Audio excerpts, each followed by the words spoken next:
Men ajoyib dehqonchilik natijasi avvalambor juda havas qildik. Mana shu tonni gibridini ekan sanangiz qachonga? 1-aprelda yerga tushirilgan. O'sha birinchi hosil terganlaringizni nech puldan sotdingiz? Hozir nech puldan sotilyapti? Qancha hosil olinyapti? Hosilni 11 mingdan boshlaganman. Iyunda 5larga o'zishni boshlaganmiz. 1 tonna 800 chiqdi ekansiz. Ana 1 tonna 800, 9 mingdan. Albatta. Keyingisi mana 3 tonnadan ortiqroq chiqdi. Hozir bu keyingisi bilmadim, 15 tonna chiqsa kerak.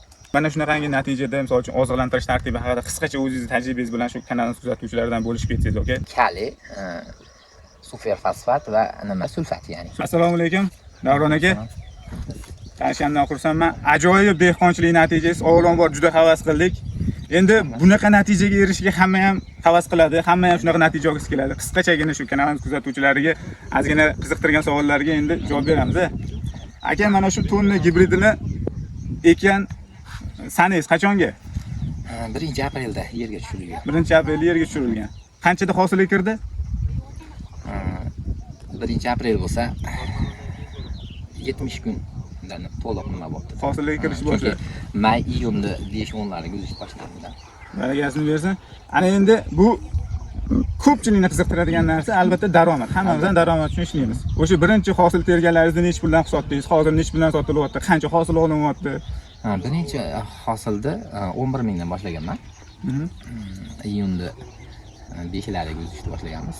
11 mingdan keyin nimani 11 ming bo'lsa keyingisi 9 ming, 5 ming bo'lib sekin-sekin baribir tushib borgan. Hozir bu 3-chi, 4-chi terimni endi boshlaymiz. Hozirgi holati.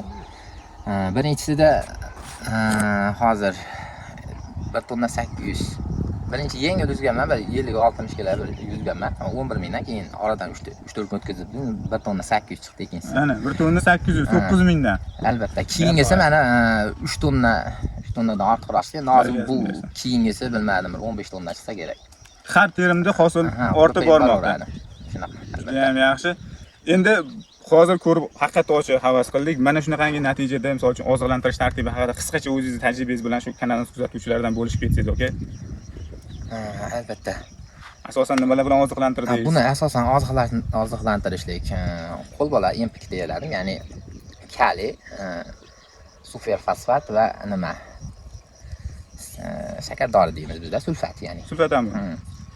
Mana shu o'zimizdan arzon, ahamiyat beringlar, muhtaram dehqonlar. Arzon oziqalardan NPK tayyorlayaptilar. Albatta. O'zimizdan mahalliy oziqalardan o'sha NPK tayyorlab beryaptilar. Men hozir havas qilganim, aka, mana bu hosillari ham yirik, ham qattiq-da. Ham qattiq, ham yirik. Rangi ham yaxshi kelyapti. Bu oziqlantirish tartibi ko'p jihatdan oziqlantirish tartibiga bog'liq-da. Albatta. Asosan nima deydi? Yoshligida ko'chatni bahvosa, misol, ko'proq dori solib, misol, hozir 3 qop kali, 6 qop sulfat, 10 qop super fosfat. Xuddi shu holatda birinchi ekishda solingan. Oradan 3-4 1 gektar maydonga 80 so't. 80 so'tga. Shekka solingan. Oradan bir hafta 10 kun o'tkazib turib, yana bitta xuddi shu holatni solsa, o'zi palak juda chiroyli bo'lib oladi. Undan keyin holatga qarab dori solsa soladi, bo'lmasam solmaydi. Ana, ahamiyatli taraflari ham bor. Endi hasharot zararkunandalarga qarshi nima qanaqa ishlovlar bergansiz? Hozir palaklarni ko'raman, palaklari ham top-toza, hamon ustiga setkalar ham yopib qo'yibsiz. Anaqa hasharotlardan himoya qilib, albatta. Juda ham ideal sharoitda. Hasharotlarga bir hafta 10 kunda o'sha qarshi nima zaharlar sepib turilsa, albatta nima bo'ladi. Endi telefon qilsa, o'zim o'sha nomlarini, qaysi paytda sepiladi, o'shalar haqida tushuntirib beraveraman. Qo'l, mana kerak bo'lsa agronomik tavsiya ham beramiz deyaptilar, hurmatli dehqonlarimiz. Bemalol mana shunaqangi tajribali dehqonlardan o'zingiz uchun kerakli agro maslahatlarni olishingiz ham mumkin.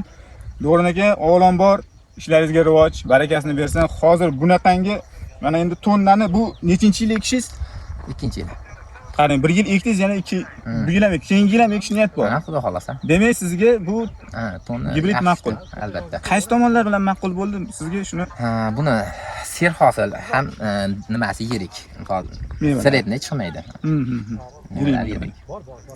Qattiqliklari ham yaxshi. Qattiqligi ham chiroyli. Suyaklari ham joyida. Shularni ham men o'z tovarini berib juda ham chiroyli turibdi. Anaqa hozir tuppi o'zida ham juda ham chiroyli saqlangan, juda ham o'zini yaxshi yopgan bo'lib turibdi, ranglari ham. Bu ekishligini tavsiya qilib qolasizmi dehqonlarimizga qanaqa? Albatta, ekinglar, xudo xolasa, natijasi yaxshi bo'ladi. O'sha ekib yaxshi qarasa, baribir natijasini ko'radi, xudo xolasa. Dehqonchilingiz rivojini bersin. Albatta. Davron aka, salomat bo'ling. Kanalimiz kuzatuvchilari, ko'rib turibsiz, oddiy sharoitda mana mehnat qilgan odam albatta daromadga kiradi, albatta o'sha natijasi rohatiga yetishadi va bu albatta tonni F1 gibridi bilan birgalikda bo'ladi.